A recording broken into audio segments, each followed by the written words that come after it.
자, 후경근들에 대한 근육인데 보시면 이제 두 방긋근 있고 두 방긋근, 그 다음에 경방긋근, 다혈근이 있어요.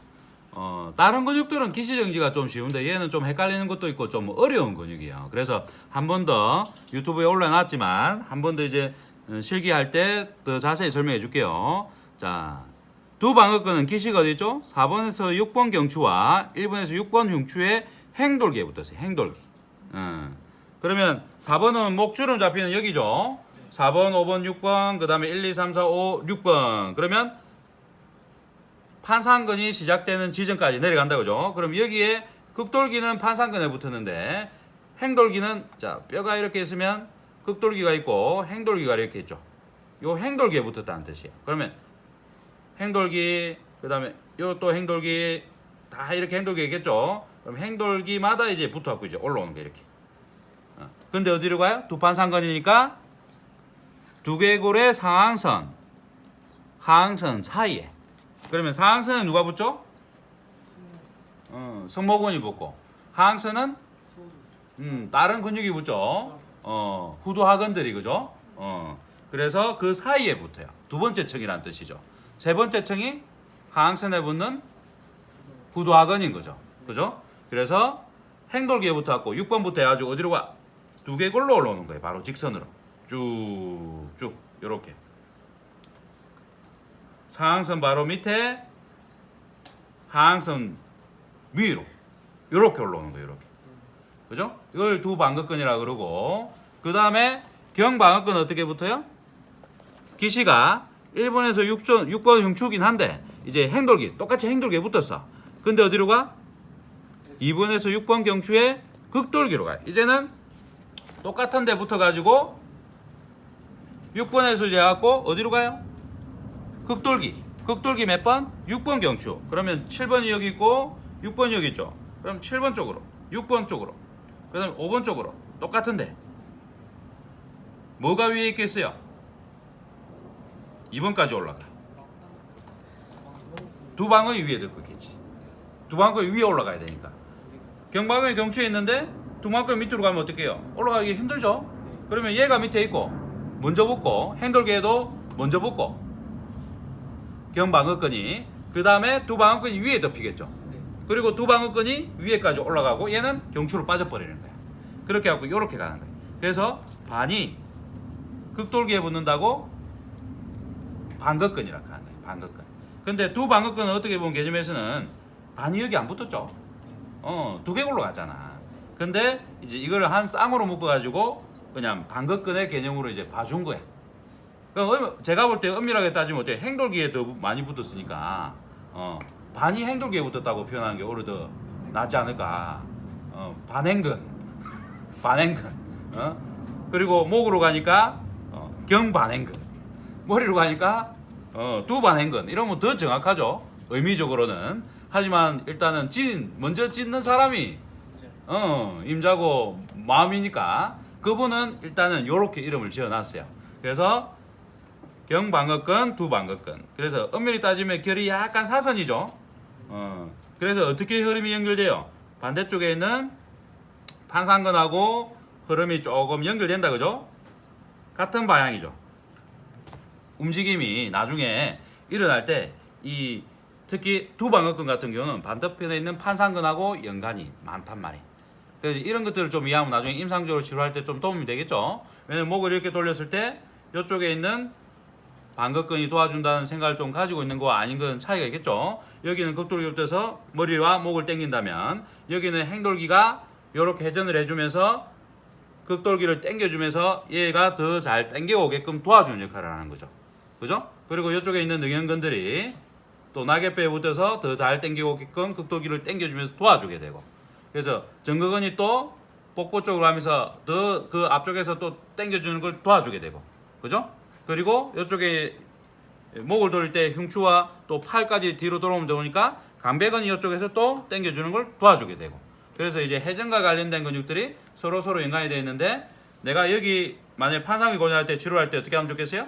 여기 트리커 포인트만 푸는 게 아니라 반대쪽에 있는 방긋근에 트리커 포인트도 좀 풀어주고, 그 다음에 능형근도 좀 풀어주고, 정근근 풀고, 앞쪽에 있는 복사근 풀어주고, 이쪽에 강배근을 풀어주면 여기는 훨씬 더 잘 풀릴 수 있겠죠. 그래서 단순하게 1강에 MPS의 그 트리거 포인트를 하나하나 푸는 개념도 중요하지만 이런 힘의 연결, 흐름, 그리고 무슨 일을 해서 어떤 근육들이 연합적으로 운동을 하는지를 평가하고, 그리고 또 고장이 더 많이 나 있는 것을 조금 더 풀어주면 지금 현재 증상이 나타나고 있는 근육이 훨씬 빨리 풀리겠죠. 그래서 사고가 지금 조금 더 넓어져야 돼요. 지금의 우리가 MPS를 공부하는 분들은, 지금 전국의 강의를 듣고 개인적으로 책을 보고 공부하는 분들은 옛날에 나와 있던 3, 40년 전에 나와 있던 이론을 가지고 공부하기 때문에 기초적으로 아직 좀 수준이 발전이 덜 됐을 때 공부했던 거죠. 하지만 현재의 MPS는 근육학이라는 이름이 붙을 정도로 이제 발전이 됐으니까 더 학문적으로 올라간 거죠. 그래서 수준이 상당히 많이 올라갔어요. 그러니까 지금 현재 뭐 이걸 유튜브를 보시는 분들도 공부를 하실 때 책이 다가 아니고 그 이상의 뭔가가 있다고 생각하시고 책을 통해서 기초를 닦는다고 생각하고, 그 다음에 단계를 넘어가려고 개인적으로 연구도 많이 하고 좀 더 앞선 분들의 그 학문을 쫓아가시면 또 빠르게 실력이 늘 거라고 제가 봅니다. 그리고 트리거 포인트 같은 경우는 자 보시게 되면 여기에 TP 1번, 2번, 3번 있죠. 1번은 경추 4번, 5번 쪽에 있는 다혈근 TP예요. 2번은 경방긋근의 TP예요. 3번은 두 방긋근의 TP예요. 근데 지금 다혈근 같은 경우 이거 보세요. 다혈근이 묵갈래근 해갖고 해성근 해갖고 돌림근이라는 이 두 개의 근육인데, 다혈근이 먼저 박혀 있고 그 다음에 해성근이 맨 바닥에 있어요. 그러면 목에서 보시면 승모근이 위에 듣고 있고, 두 번째 방각근이 있고, 두 방각근이 먼저 있을 거고, 경방각근이 있을 거고, 그 다음에 다혈근이 있고 해성근이 있겠죠. 청청이. 그럼 내가 이걸 촉진하거나 만약에 IMS를 놓는다 해도 어떻게 하겠어요? 이걸 생각하고 청청이 내가 뚫고 들어가면서 어디까지 맞추고 있다, 어디를 풀고 있다 라고 알아야 되듯이 손으로도 내가 그 개념을 이해하겠죠. 근데 다혈근에서는 승모근, 두 방각근, 경방을 뚫고 다혈근 해성까지 들어간 거는 비효율적이죠. 어떻게 들어가면 돼요? 측면에서 들어가게 되면 걸리는 게 없잖아. 그래서 다혈근 해성근은 어디로 들어가요? 측면에서 들어가 버리는 거예요. 사선으로, 45도 각도로. 그러면 다혈근의 트리거 포인트를 촉진하기 쉽겠죠. 그리고 다혈근은 어떻게 돼 있죠? 다혈근은 자 여기 보시면 기시정지가 4번에서 6번 경추에 관절돌기. 경추와 경추뼈가 있으면 이 관절이 있겠죠. 그 관절의 돌기 쪽에 붙어 있단 말이에요. 그러니까 행돌기가 아니야. 행돌기 전에. 그럼 우리가 척추뼈가 이렇게 있으면 극돌기가 있고 행돌기가 있으면 여기 사이에 니은자로 이렇게 연결되겠죠. 고리가. 니은자로 연결되게 되면 요 부위에 바디와 바디 사이에 관절이 있단 말이에요. 그러면 행돌기가 되기 전에, 행돌기로 가기 전에 붙는 거야. 이렇게. 요렇게 가는 게 아니야. 요렇게 가는 건 누구예요? 방긋근들이 이렇게 가. 방긋근이 이렇게 붙으니까 다혈근이 붙을 자리가 없죠? 그래서 다혈근은 극돌기와 함께 행돌기를 가는 게 아니라 관절돌기 쪽에 가서 붙는 거라. 그러면 해성근은 더 어디로 가겠어요? 관절돌기보다 더 안쪽으로 붙겠죠. 이렇게. 그럼 내가 여기를 극돌기가 있고 행돌기가 있고 바디가 있어갖고 이렇게 이런 식으로 요 관절 요 안에 촉수가 지나는 구멍이 있고 이렇게 바디가 형성되잖아요. 그죠? 그렇게 되면 어때요? 방긋근, 다혈근, 해성근이 있겠죠. 그러면 제가 이렇게 들어가야겠죠. 사선으로. 그래서 45도 각도로 들어가야 정확하게 수직으로 내가 뭔가를 풀 수 있겠죠. IMS라도 마찬가지로 이렇게 들어가야 정확하게 다혈근 해성근까지 맞추겠죠. 이렇게 들어가면 어때요? 물론 맞출 수 있지 맞죠? 사선으로 약간 경사지게끔 들어가기 때문에 미끄러질 수 있겠죠. 실력이 없으면. 손도 마찬가지. 그래서 이런 각도로 정확하게 들어가는 게 훨씬 더 중요한 거예요. 그래서 다혈근을 만질 때도 이렇게 들어가야 돼. 그리고 기시정지가 어떻게 되어 있죠? 4번, 6번 경추에 그러면 여기부터 4번이죠. 4번 그러면 행돌기가 이쯤에 있다면 끝이. 4번, 5번, 6번 관절돌기가 요 위치쯤에 있다고 대략적으로 생각한다면 어디로 가요? 2번에서 5번 경추에 극돌기로 가죠. 그러면 여기가 2번, 3번, 4번, 5번이라고 생각하면 여기서 다혈근이 이렇게 여러 개의 열로 갑니다. 여러 개의 열로. 그래서 열이 많다고 다혈근이에요. 그러면 이렇게 가는 거죠. 실질적으로 어때요? 깊이가 좀 있겠죠. 극돌기, 행돌기, 관절돌기. 그러면 이런 방향으로 가는 거예요. 이런 방향. 그럼 내가 근육을 만질 때 이런 사선의 결로 내가 만져야겠죠. 그래서 내가 측면에서 들어가지만 위아래가 아니라 약간의 요렇게 근육이 붙으면 요 방향으로 지금 치게 되는 거죠. 이 방향으로 약간. 그래서 요렇게 내가 만져야 정확하게 촉진이 가야겠죠. 그래서 다이아곤 촉진이 어렵다는 이유가 여러분들 아직도 3D적으로 생각 안 하고 그죠? 2D로 생각을 하는 게 책을 많이 봤기 때문에 어쩔 수 없는 그런 사고가 몸에 익어요. 그래서 하나의 축을 더 넣어가지고 앞뒤의 개념을 넣어서 3D적으로 생각해서 공간을 만들어야 내가 어느 방향으로 손이 왔다 갔다 할 건지를 결정하겠죠. 그 훈련을 하셔야 돼. 그리고 극돌기 여기 있으면 행돌 여기 있으니까 이런 방향으로 사선으로 가는 거죠. 이렇게 있는 거죠. 정확하게 따지면. 그죠? 그러면 내가 이렇게 만져야 되는 거예요.